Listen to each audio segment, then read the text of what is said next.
Hey everybody, Coach Toolshed here. Today I want to do a different type of video. It's going to be what I want to call a what do you do review. And in this video I'm going to be bringing you an extended slice of the game Days Gone. And I want to do this for multiple games. I want to try to make this sort of a regular video that I do. Take an extended look at a particular game, and instead of giving you a full-fledged review where I talk about the story or the mission structure or the art design or anything else, what I want to do is just basically show you what exactly you're going to be doing in the game, because I think a lot of times with reviews you can go and get all the other information you want, like what do the graphics do, you can go get performance reviews, and that's not the sort of review that I want to bring you. What I want to do here today, and like I said going forward, is just give you a extended slice of the game, discuss the basic gameplay loop, and sort of do a review on what you do in the game. That's why I call it a what do you do review. So with no further ado, a what do you do review for Days Gone. Now, before I can even get started on the mission here, I get caught in an ambush on the side of the road. As soon as you see one of those laser pointers coming at you, you're going to want to get out of the way as quickly as possible, because that means a sniper is about to shoot you right off your bike. And as you see right there, I was not able to avoid it. So this will happen quite frequently throughout the game. If you clear out certain enemy camps, this will become less frequent. You will not see this quite as often. They will also set up other traps in the road. They'll put clotheslines across the road, and I actually think that that happens later on in this video. But this will happen quite a bit, and it's not too difficult to take out. The main problem here is that you are going to do severe damage to your bike. Anytime one of the snipers shoots you off, that really does do a number on your bike. So you're going to have to use the scrap, and you do have a limited supply of what you can carry. However, there is scrap everywhere. It's not terribly difficult to find, and that is one of the things about the game that you're going to have to keep an eye on at all times, is how much scrap you have, because you're always going to be needing to repair your bike, especially when you get later in the game, when attacks become more frequent and sometimes a little bit more violent. You're going to get knocked off your bike a little bit more. You also need a ton of scrap if you're going to be playing with a melee build, which is something you can do in the game. There is multiple different skill trees and stuff you can go put points into as you level up. And so I decided to go with a stamina-based melee build, so that way I can run away if I need to, and then I can stand in there and hack away. But you're going to need a lot of scrap in the game. But basically, if you come across a cluster of cars, you can usually just pop open the hood and find a few pieces of scrap in there, and it's laying all around in random locations throughout the game. Basically, any building you come across or a cluster of vehicles, you can just pull over, and there's probably going to be some sort of crafting materials you can use. Now, I mentioned this in my video the other day, but when you're traveling around, you might be tempted to be like, oh, let me go explore into every little nook and cranny and see if I can find anything cool. Well, you're going to find some interesting looking locations, but there is no loot hiding around out in the world, aside from these things called Nero checkpoints, and those are going to be locations where you can find an injector where you can level up one of your core stats, either your health, your stamina, or what's called your focus, which is basically a meter which you can use to slow down time. I have not really dabbled in it. I haven't put any points into that skill tree as of yet. Now, as you're coming down the road, sometimes you will come across enemies like these wolves that come across me here, and these things can knock you off your bike. You're going to want to kill them as quickly as possible. There is some sort of automatic lock-on and aim system. You basically just click a trigger to aim on the target, and then there's another button that you pull to actually pull the trigger. And you're going to need a couple of shots to take these things down. Usually, right now I have a shotgun, which is not great at shooting these things at range, but you need to take them down, otherwise they will knock you off the bike, and it will do basically the same amount of damage as taking a shot from a sniper, and you don't want that to happen. And the wolves can actually kill you a little bit quicker than the human opponents. They're a little bit more dangerous, I would say. Now, one of the things you're going to see here, and one of the nice things that I like about this game, is the map is huge if you're on foot, but if you're on your bike, you can actually traverse it pretty quickly, and there's going to be certain spots on the map that you're going to recognize because you're going to pass them multiple times. Now, this is one of the areas that if you're following the GPS to get around the map when you're going from point A to point B, you're going to come across this checkpoint all the time. Now, one of the nice things about this game, it's very video gamey, but the gas cans that you need to refill the gas on your bike, that's what I'm going to be doing right here. The gas cans are going to be refilled every time you come back to one of these checkpoints. Basically, if you come back after you're doing a mission or so, they will be refilled. They're going to be at the same point, and it is nice because like I said, you do need to constantly be refilling the gas on your bike. I know some people think that that's a detriment, but some of those same people thought that it was a great mechanic in Red Dead Redemption, where you had to feed and clean your horse all the time. So it's basically the same thing. This is actually a little bit quicker, and you'll get to the point where you'll know, okay, I know there's a gas can here, I know there's a gas can there, and you'll just stop off, fix up your bike if you need some scrap or whatever. Like I said, you could pop the hood of one of these cars in these tunnels and usually find a bunch of scrap. So it's not terribly difficult to find. Some of the stuff regenerates, some of the crafting material regenerates, and gas is one of the things that you will find constantly regenerating, so you won't really have an issue with that. Now, this area here that I'm coming across, I've already cleared out, but this area is one of the areas where there was the freaker nest. If you're not familiar with the game, they don't call them zombies in the game. They're called freakers because they're sick. They're not really dead zombies. They're alive. So why I pulled over here is because I heard some gunfire and some gunshots, and I figured, let me pop in here and see if I can rack up some kills, get some quick XP, because it is nice to get the XP, because the skills in this game, while they're not anything groundbreaking, they actually can be very useful, because you do start out pretty weak. Now, as a side note, while we're talking about the overall gameplay loop, I guess it is pretty important to say, one of the issues that I did have with the game, and this is a problem that I've seen in a couple other games, Dying Light suffer from this as well. You start out the game very much weaker than you're going to be during the middle to end part of the game. Your bike is going to be a lot slower. It's going to be much less fun to drive around. You as a character are going to be much weaker because you're not going to have the stats boots, and the weaponry they give you is all pretty much garbage.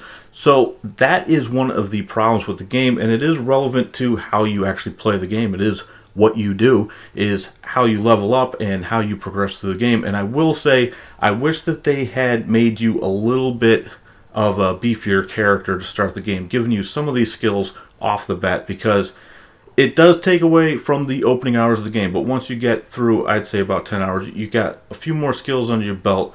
Your character is stronger, your bike should be leveled up, you can get around much faster, and it does make for a better experience overall, because the bike does kind of putter around when you start the game. I don't really know why they chose to do that, aside from giving you a sense of progression through the game. Now, at this point, you might be saying, Coach, you sure seem like you've been riding your bike for a long time, and that is true. I will say that the mission I chose, it was actually pretty much farther away than most of the other mission starting points that I had to deal with, so this is quite a long trek compared to some of the other ones. You're not going to have to deal with such a long ride at other times. And of course, you do have fast travel options in the game once you clear out some of the infestations. If you clear out some of the freaker nests, you can fast travel to different locations, provided that your bike has enough gas in the tank. But I have chosen to not use fast travel for the game. I think it adds to a sense of realism. And here you see once again another booby trap set up on the road. So now my bike is jacked, I'm on the ground, and the enemies are going to be coming in to get me here right away, you see. So you got to be ready to defend yourself at any moment, or really be on your toes. You can't really slack off, because that rope just came out of nowhere on me. You might have seen it coming, but when I was playing, I totally missed it. So once again, another ambush, you got to be on your toes. And again, if you clear out the camp that corresponds with this area of the map, you can lessen the amount that this happens. I have not done any of those missions yet at this point of the game, so that's why these are popping up a lot more frequently. And as you see, my bike is smoking and it is in big trouble here. So I'm going to end up having to use most of my scrap, and again, like I said, this is a resource that you're going to have to keep track of at all times as you play through the game, because of stuff just like this. You don't want to run around on this map without your bike. One of the main reasons for that is, like I said, the map is gigantic. If you don't have the bike to get around on, it's going to take you forever to get around on foot. And also, if you run across a horde of zombies, you're going to have to escape them on foot. Unless you put all of your points into stamina, you might not be able to outrun them. I learned that the hard way early on, trying to escape a horde. It's one of the only times I died. That is also an important thing that I need to talk about, is the enemy AI and the difficulty, because that has something that has been talked about quite a bit. And I will say that there are some issues with the AI, and I don't know if it's actually a problem with the AI being stupid, as some people have said, but I think it actually may be a problem where it is still bugged out and having malfunctions. I don't know that it's necessarily that the AI is bad, because sometimes the AI seems to be pretty intelligent. They can get on the sides of you, and while they're not incredibly lethal, there's going to be much more dangerous enemies in other games you're going to come across. The enemies, I don't think, are entirely useless when they're working properly. It just seems like sometimes they get hung up. It seems like sometimes they don't see you when they absolutely should. And of course, this is also one of those games where if you hide in the tall grass, they can't see you. If you're behind a half wall, for some reason, they can't look down and see that there's a full-grown person hiding behind a wall. It's one of those type games, which it can be a little bit silly and it take you out of the immersion a little bit, but that's what this type of game is. This is what Days Gone is, and if that's something that really turns you off, then I can understand why this would not be your type of game. But if that's something that you can deal with, you can get past the immersion breaking aspect of you sometimes standing right in front of a person and them not seeing you, well, then you might be fine.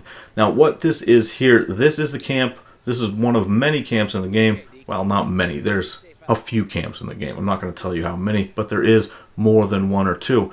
And what happens here is you can fix up your bike. They will have guns shops where you can buy guns or ammo, and there'll be mission givers. Each camp will have a leader that can give you missions. Some of the camps have multiple quest givers. The one I'm at now, I believe, has four different quest givers actually. So the camps are basically the checkpoints. You earn credits in each camp.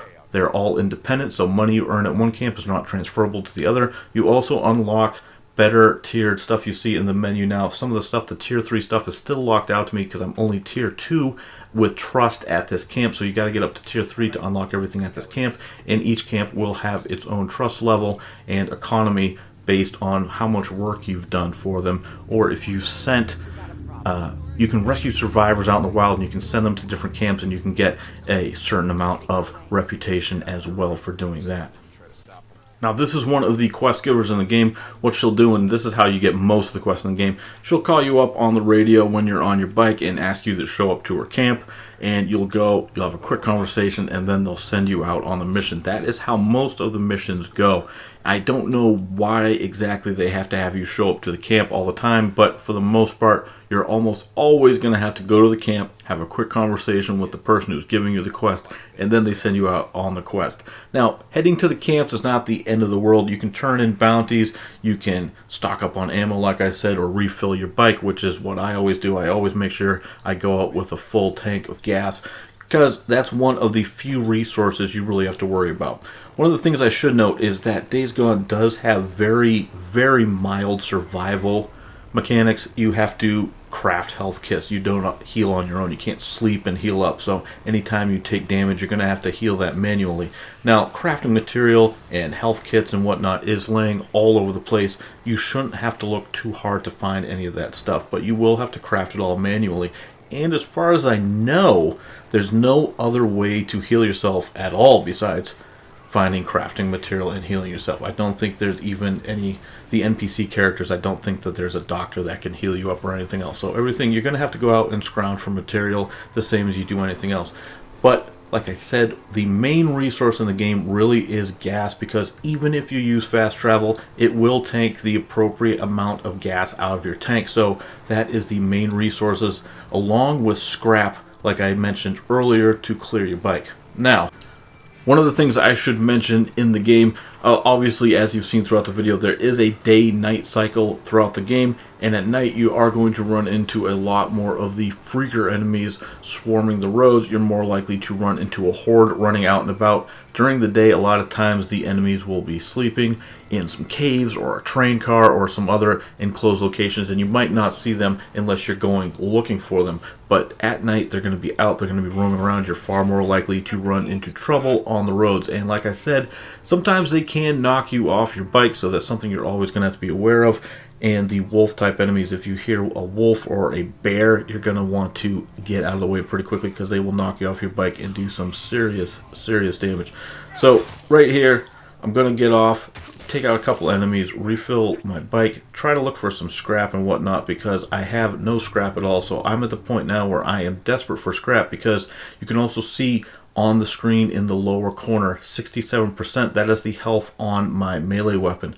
So I need to find some scrap, because if I lose that melee weapon, I'm going to be in big trouble, because that is a powerful melee weapon. You don't want to get caught only having bullets, because you also have a limited amount of bullets. And quite honestly, the shooting combat in this game is not great. I turned down the sensitivity just to try to adjust, because it's pretty janky. And even still, even with buying some of the stat upgrades for shooting, I think I'm going to put some more stats into the accuracy and whatnot and see if that helps, because quite honestly, the shooting is probably one of the worst aspects of the game. It's not very good. There are a few weapons that work alright, but for the most part, the aiming just feels a little bit too stiff and jerky.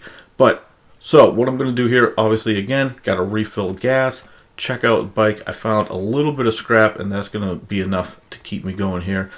What you see here, a little bit of problem. The contextual issue with this game is not terrible, but sometimes it can be finicky trying to pick up exactly which weapon you want off the ground or which item you want. And eventually you're going to have multiple different options when you go up to the bike, whether it be fixing the bike, filling up with gas, getting on the bike, or finding some ammo or something in the saddlebags of your bike. Your bike is it does get a little bit annoying with the contextual inputs, but it does it serviceably, I guess. It's not great, but it's serviceable. I wish they had done a little bit better job, but it's not terrible. Now, as you can see, I'm coming up on my destination here for the mission. It's right at the top of the hill, and you obviously would have noticed that this took me about 15-16 minutes to get to this location. Now, I could have fast traveled to the camp and fast traveled to a location nearer to here and cut a lot of that time out. However, then I would have missed the opportunity to go and scrounge for some more crafting material. I would have missed the random encounters where I was getting chased on the bike, or the multiple ambushes that I got through. And really, that is what sets the tone for the game, and that is what leads to better immersion in the game. So maybe, perhaps, some of the people doing reviews were just utilizing the fast travel too much and not really allowing themselves to get sunk into the game, get it sunk into the character of the game and the game world, because it is a very good looking world. I mean, like I said, I'm not going to talk about the graphics in this game. That's very obvious. But if you're just flying around and cutting out huge chunks of gameplay just to roll through the game as quickly as possible, get through the missions as quickly as possible, I understand a reviewer, that is their job to get through the game. But if you're using fast travel in this game, you would have missed all of that other gameplay that I've shown you throughout the rest of the video. All you would have seen is me talking to the character, getting the mission, and coming right to this spot. You would have trimmed out a huge amount of the gameplay. So I think that might possibly be one of the issues when it comes to the difference between people playing the game as it's meant to be played, going around and finding the gas that you need, finding the scrap you need, suffering through these ambushes, and really getting a feel for the world and learning the world map, as opposed to just flying around, fast traveling to get through the game in 30 hours. Because I will tell you right now, I've already put in far more than 30 hours, and I feel like I'm only about halfway, maybe 60% through the game. Now, back to the mission here. You will see, one of the things I don't love about this game is it tells you right at the top of the screen when you're attacking a bandit camp is how many enemies are in the camp. I really wish it didn't do that. It takes all the excitement out of the way when you don't know if there's one more guy that you need to find or a couple people stowed away. That is one of the problems I do have with the system. But let's discuss what's going on here on the screen. So I ran into some enemies. They forced me to retreat, and now what you just saw behind me is a horde has been alerted, and now they're coming up the hill. I'm already at half health. My melee weapon's almost down. I'm getting shot at. So I do the only thing I can do. I lead the horde into the bandit camp. And as you see, up in the top of the screen, you got the enemy counter of them dying right now. This actually works out quite well for me. The horde is going to take out the majority of the remaining enemies, allowing me to retreat, get some time to heal up, maybe reload my weapons if I have to. I don't actually have to here, but I do need to heal up a bit. And now I can reset. The enemies that I was here to kill are no longer aware of where I am. They're more concentrated on the horde. So now this gives me some time to slip back into cover, lick my wounds as it were, and go back on the hunt again. And that is what I'm going to do here. You'll see this enemy here actually does take me by surprise a bit, and I had to kill him as quickly as I could. I wanted to get a stealth kill, but I got snuck up on. So, yeah, right there. Yep, panic move. Nice swinging, coach. What are you doing? I was trying to pull out my other weapon, and that's what ended up happening. Some terrible shooting. Was not ready for that whatsoever. But now he's just going to go behind this wall. I'm going to blast him. Game over. No big deal. The enemies don't do a ton of damage to you. You can withstand a few shots. I've barely put any points into expanding my health. I only put 1 point so far into expanding that. So you can take a few shots, as you see. And obviously, as you also saw, I did some terrible shooting and still survived that one-on-one pretty easily. So no big deal right there. Now, while we're on the subject of combat and difficulty, I will say this game in general is not very difficult at all. I've only died twice, I think, throughout the entire game. One time I wasn't paying attention. I ran off the side of a cliff and died. And the other time, early on in the game, I didn't have a lot of stamina and I got overtaken by a horde that had caught me by surprise. And I tried running away and I was not able to. Now, this is what is left of the horde down here that took out most of the bandit camp. You can see they're somewhat distracted by something. I don't actually know what they're distracted by. Even when I went over there to check it out afterwards, I still don't know what exactly was occupying their attention, but far be it from me to kick a gift horse in the mouth, because what I'm going to do is use this opportunity to blow them up with explosives and Molotovs to my heart's content and weed out the pack as much as possible. Now, you can take on the hordes early in the game. It's sort of an optional activity. Later on, they sort of task you that with that in a more official way. They want you to go out and take out the horde, but early on in the game you can just do it. If you come across them and you think that you can take out a horde, go for it. But don't forget, here I still have to kill the last enemy to fulfill this mission. Now, this is one of the issues you see in the game.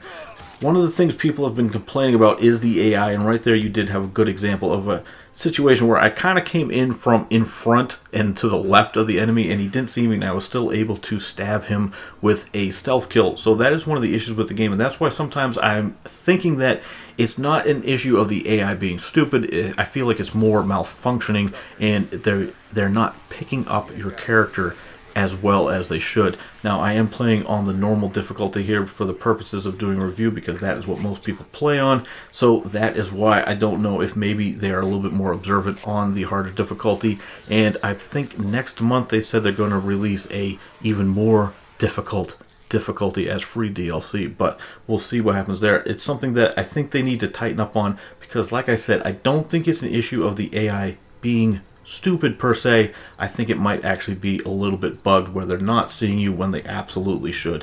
Although that does seem to be a common problem with these type of third-person stealth games, where the enemies who absolutely should see you sometimes can't see you. And actually that's a problem in first-person stealth games too sometimes. I don't really know why, but there you have it. So here you see a gigantic pile of corpses here from the horde I took out. Now, normally I would think that I would have killed them all right there, but there actually is a straggler group of them over by the nest on the other side, which this one I'm trying to figure out here. I don't know exactly where they are, but I'm just going to let you watch this and give you a few overall thoughts about the game. So, I actually think that the more I play the game, the more I like it. Like I said earlier, if you're zooming around, using the fast travel, and not really letting yourself getting immersed in the atmosphere of the world and soaking up, like learning the different trails, learning where the different checkposts are, learning where you can get gas and the quickest routes. There's shortcuts all over the map you can find, cutting through the woods sometimes. And if you're into sort of light stealth, light survival, it's not really a survival game, it's more of an action game, but it's a pretty good game, and I am enjoying it a lot more. Like I think I mentioned earlier, the first few hours when you're kind of weak, it's not the greatest. So if you can get through that, it does pick up later. The story is actually pretty solid. The voice acting is really good, although some of the dialogue is horrendous. But anyway, here you see some of the final stragglers. I'm going to kill them, and this is actually going to end up being the first horde that I actually take out in the game. And I must say, it's going to be quite a feat taking out all the rest of the hordes in the game, because it seems like there's quite a bit. You see right there, I've only killed 3%, so if that's the case, I guess I have quite a few more hordes to take out. And you saw they took up a lot of my resources to take out the other ones, and so I guess I have my work cut out for me as far as that goes.